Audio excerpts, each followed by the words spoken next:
काशी की धरती से एक बार फिर आप सभी सुधी स्नेहिल दर्शकों का अपने कार्यक्रम में बहुत बहुत स्वागत करते हैं। स्वीकार कीजिए हमारा सादर नमस्कार।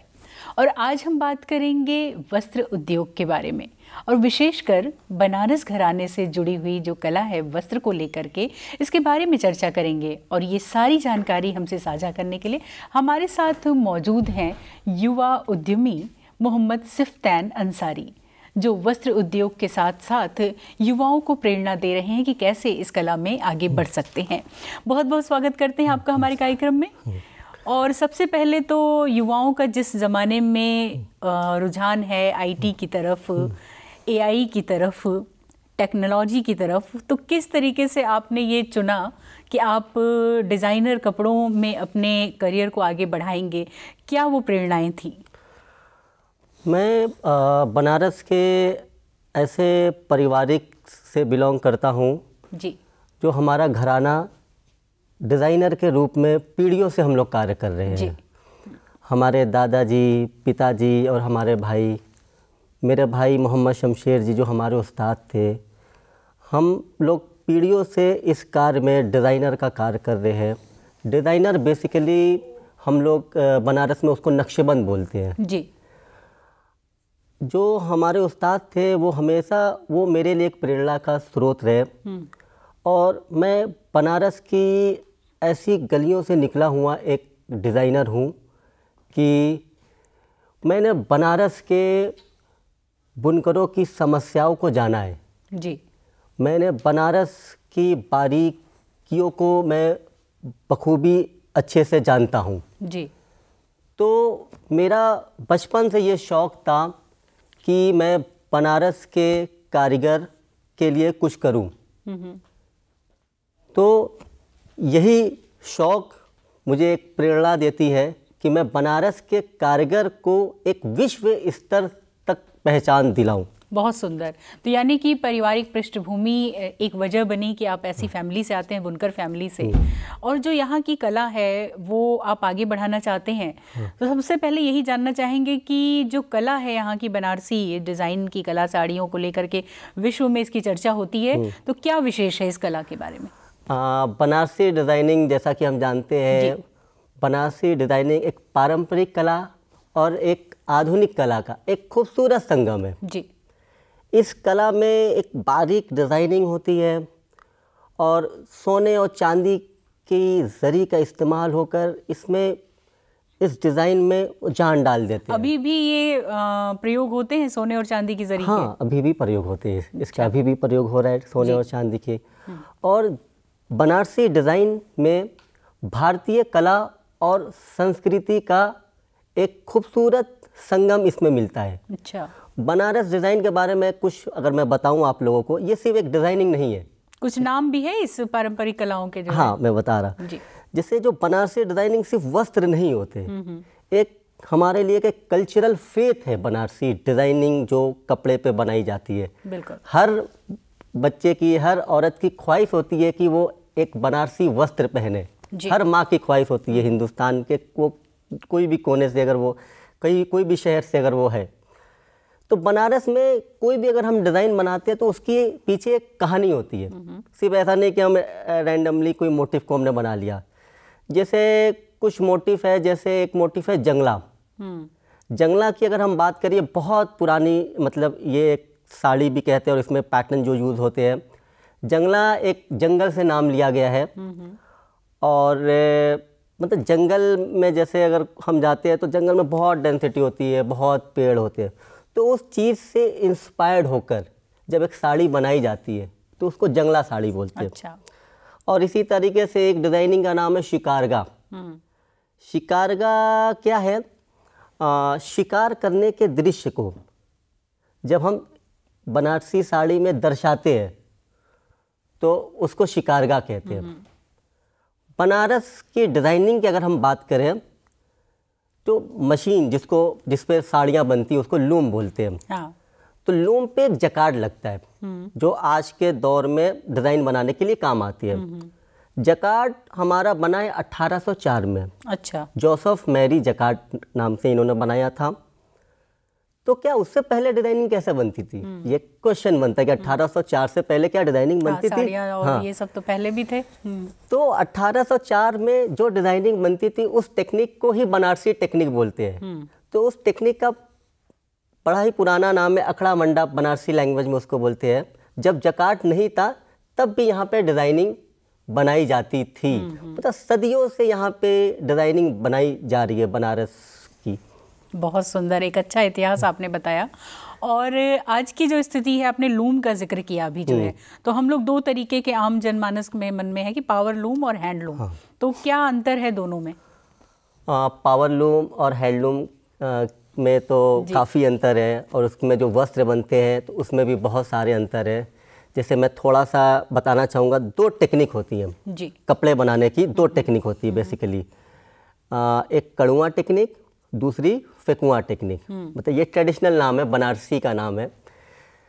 जो फेकुआ टेक्निक होती है उसमें जैसे जो साड़ी का जो वेट होता है 45 इंचेस, तो उसमें डिज़ाइनिंग जैसे हमको अगर कपड़े बनाना है, साड़ी बनाना है या कोई भी फैब्रिक हमें बनाना है, तो हमें एक वर्टिकली धागा होता है जिसको हम वाप बोलते हैं, एक हॉरिजॉन्टली धागा होता है जिसको हम वेफ्ट बोलते हैं जी। और डिजाइनिंग बनाने के लिए हमें वाप, शायद ताना बाना कहते हैं। ताना जी। जो वर्टिकली होते हैं उसको ताना बोलते हैं, और जो हॉरिजॉन्टली होते हैं उसको वेफ्ट बाना बोलते हैं। हमें डिजाइन बनाने के लिए ताने को उठाना पड़ता है। जैसे मैंने बताया ना, जकार्ड का यही काम था, ताने को उठाना। और जब जकार्ड नहीं था तो अकड़ा मंडा था, मतलब वो ही ताना उठाता था। और जो बांधने का काम होता है वो इंसर्ट होता है जी।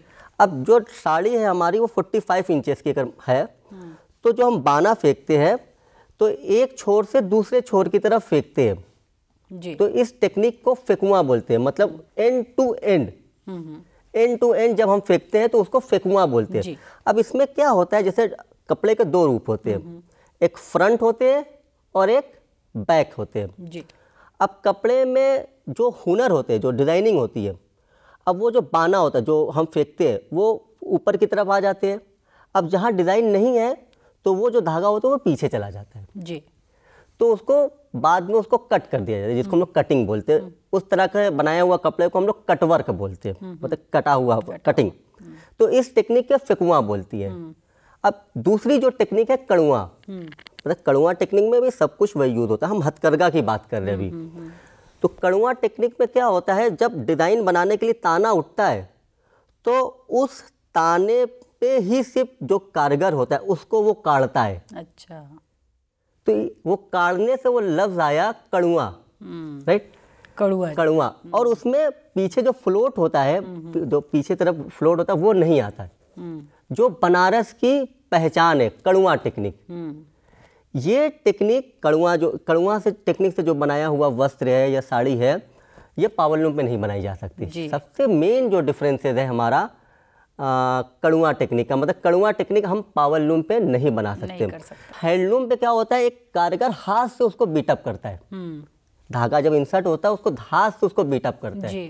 लेकिन पावर लूम पे एक मशीन लगी होती है, जो मशीन पावर, वर्ड पावर आ रहा है, तो पावर लूम से सर्टेन स्पीड पे वो उसको बीटअप करता है। और हैंडलूम पे अब कारीगर है, हाथ से वो फिक्स तो है नहीं, तो वो फर्क आता है कपड़े में, बीटअप में।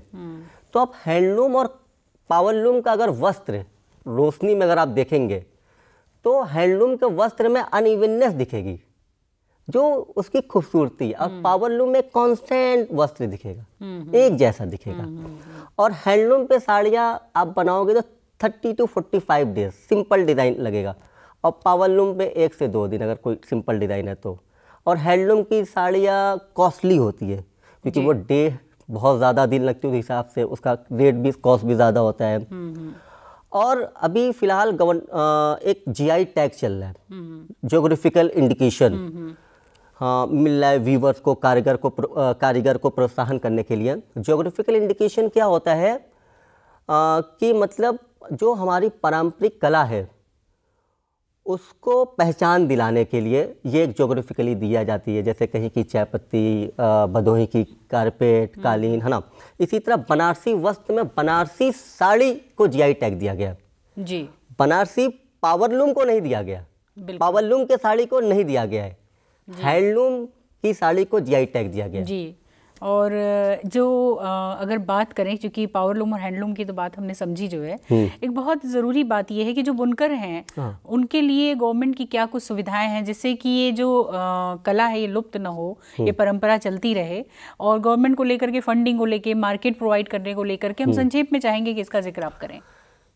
जैसे गवर्नमेंट बहुत सहायता कर रही है कि मतलब एक कारीगरी को हम प्रोत्साहन करें। जैसे मेरा भी मुख्य उद्देश्य यही है कि एक पारंपरिक कला को आधुनिक कला से जोड़ा जाए।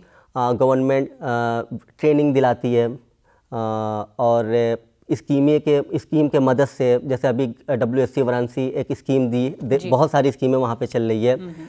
एक स्कीम है जैसे हथकरघा संवर्धन स्कीम, उसमें वो इलेक्ट्रॉनिक जकार्ड देते हैं हैंडलूम को, हैंडलूम का नवीनीकरण किए उन्होंने जी।